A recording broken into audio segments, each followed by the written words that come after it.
मुंबई में पूर्व विधायक बाबा सिद्दीकी की हत्या और बॉलीवुड सुपरस्टार सलमान खान को मिल रही धमकियों के बाद गैंगस्टर लॉरेंस बिश्नोई चर्चा में है। लॉरेंस 2016 से ही जेल में बंद है और वहीं से अपना गैंग ऑपरेट कर रहा है।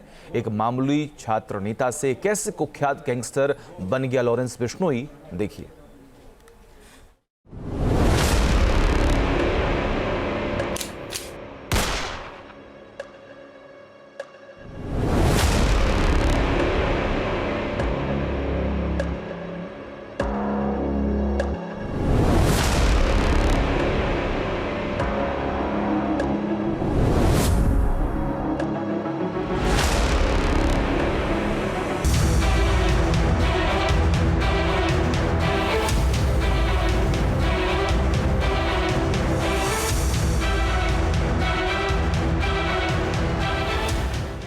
जेल में बैठे बैठे गैंग को ऑपरेट करना, खौफ का साम्राज्य फैलाना।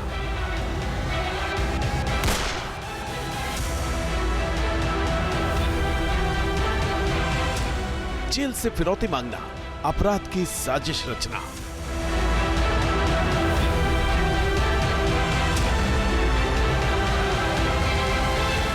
अपने गुर्गों के जरिए साजिश को अंजाम तक पहुंचाना।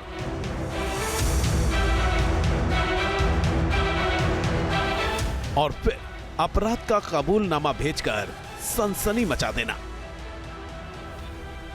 पिछले करीब 3 साल से इस पैटर्न पर जब भी अपराध की कोई घटना होती है तो एक ही नाम सामने आता है और वो है गैंगस्टर लॉरेंस बिश्नोई। वारदात को अंजाम देकर उसे कबूल करना इस गैंग के काम करने का तरीका सा बन गया है। हाल के वर्षों में इस गैंग ने कई हाई प्रोफाइल लोगों को टारगेट किया और सीना ठोककर वारदात की बात कबूल की।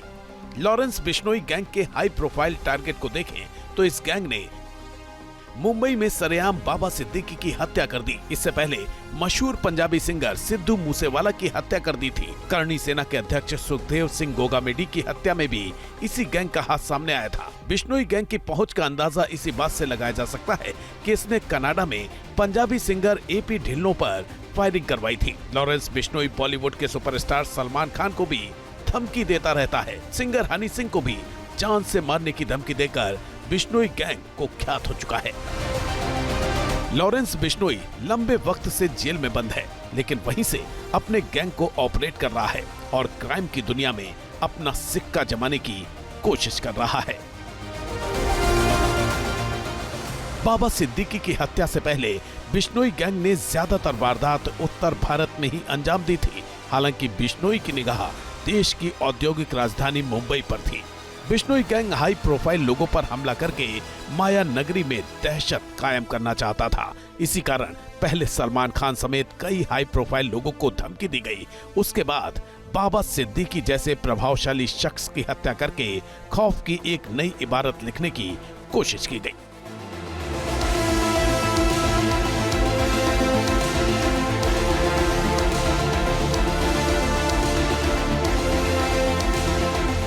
दरअसल लॉरेंस करीब 6 साल से बॉलीवुड अभिनेता सलमान खान की जान के पीछे पड़ा है। साल 2018 में लॉरेंस ने ऐलान किया था कि काले हिरण के शिकार के लिए वो सलमान खान से बदला लेकर रहेगा। वो सलमान के घर के बाहर फायरिंग करवा चुका है। उनके पिता सलीम खान को भी धमकी दे चुका है।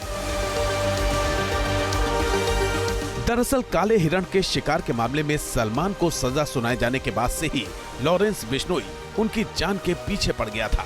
लॉरेंस जिस बिश्नोई समाज से आता है उसमें जानवरों, खासकर काले हिरण को भगवान की तरह पूजा जाता है।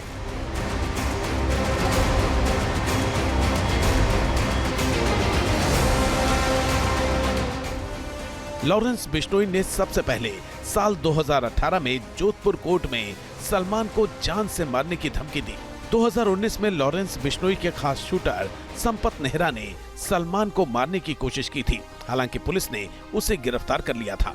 साल 2022 में बांद्रा में सलमान के पिता सलीम खान को धमकी भरी चिट्ठी मिली थी। इस चिट्ठी में सलमान और उनके पिता का हाल पंजाबी सिंगर सिद्धू मूसेवाला की तरह करने की धमकी दी गई। इसके बाद साल 2023 में ईमेल के जरिए भी सलमान को जान से मारने की धमकी दी गई। 2023 में ही फेसबुक पोस्ट के जरिए भी बिश्नोई गैंग ने सलमान को मारने की धमकी दी थी। लगातार मिल रही धमकियों के बाद सलमान खान की सुरक्षा बढ़ा दी गई। उनके घर के आसपास भी सुरक्षा घेरा कड़ा कर दिया गया। हालांकि बिश्नोई गैंग अब भी सलमान खान के पीछे पड़ा है। बाबा सिद्दीकी की हत्या के बाद सलमान पर खतरा पहले से ज्यादा बढ़ गया है। बाबा सिद्दीकी की हत्या और सलमान खान को मारने की धमकी के बाद लॉरेंस बिश्नोई चर्चा में है। वैसे उसकी जिंदगी की किताब किसी फिल्मी स्क्रिप्ट से कम नहीं है। एक आम हिंदुस्तानी परिवार में पैदा होने वाला लॉरेंस अब अपराध की दुनिया में बेहद कुख्यात हो चुका है। 12 फरवरी 1993 को पंजाब के फाजिल्का में एक पुलिस कांस्टेबल के घर बच्चे का जन्म हुआ। बच्चा काफ़ी गोरा चिट्टा था, इसलिए उसका नाम उसकी मां ने लॉरेंस रख दिया। लॉरेंस एक क्रिश्चियन नाम है जिसका मतलब होता है सफ़ेद या चमकता हुआ। लेकिन पुलिस के जितने भी रिकॉर्ड्स हैं उसमें लॉरेंस का नाम सतविंदर सिंह ही है। लॉरेंस बचपन से ही काफी एक्टिव था और उसे खेलों से लगाव था। वो कुश्ती लड़ता था, लेकिन उसके पिता का सपना बेटे को आईएएस ऑफिसर बनाने का था। अबोहर से 12वीं की पढ़ाई पूरी करने के बाद लॉरेंस चंडीगढ़ चला गया। यहाँ उसने डीएवी कॉलेज में दाखिला लिया। धीरे धीरे उसने छात्र राजनीति में दिलचस्पी लेनी शुरू की और यहीं उसकी दोस्ती गोल्डी बराड़ से हुई। वही गोल्डी बराड़ जो विदेश में बैठकर लॉरेंस बिश्नोई गैंग के लिए काम करता है। साल 2011 में लॉरेंस ने चुनाव लड़ने के लिए Student Organisation of Punjab University यानी SOPU नाम का संगठन बनाया। इसी संगठन के बैनर तले उसने छात्र संघ का चुनाव लड़ा, लेकिन हार गया। छात्र संघ चुनाव हारने के बाद लॉरेंस अपने आप को अपमानित मानने लगा। बताया ये भी जाता है कि उसी साल लॉरेंस ने एक रिवॉल्वर खरीदी और उस ग्रुप के साथ जा भिड़ा जिस ग्रुप ने उसे हराया था। हालांकि उस ग्रुप के साथ बहस और हाथापाई हुई और इसी हाथापाई में लॉरेंस ने अपने रिवॉल्वर से गोली चला दी। उसके बाद पंजाब पुलिस ने लॉरेंस के खिलाफ हत्या में कोशिश करने के प्रयास में मामला दर्ज किया और ये लॉरेंस के खिलाफ दर्ज पहला मुकदमा था। इसके बाद लॉरेंस ने अवैध गतिविधियों में शामिल होना शुरू कर दिया। वो गैंगस्टर जग्गू भगवानपुरिया और रॉकी फाजिल्का के गैंग से जुड़ गया। भगवानपुरिया गुरदासपुर का रहने वाला था। उसने लॉरेंस को न केवल धंधे के गुर सिखाए बल्कि उसे अपने कामों में खुली छूट भी दी। न्यूज नेशन अब व्हाट्सएप पर खबरों की ताजा अपडेट के लिए न्यूज नेशन के इस QR कोड को स्कैन करें। न्यूज नेशन अब व्हाट्सएप पर खबरों की ताजा अपडेट के लिए न्यूज नेशन के इस QR कोड को स्कैन करें। न्यूज नेशन अब व्हाट्सएप पर खबरों की ताजा अपडेट के लिए न्यूज नेशन के इस QR कोड को स्कैन करें।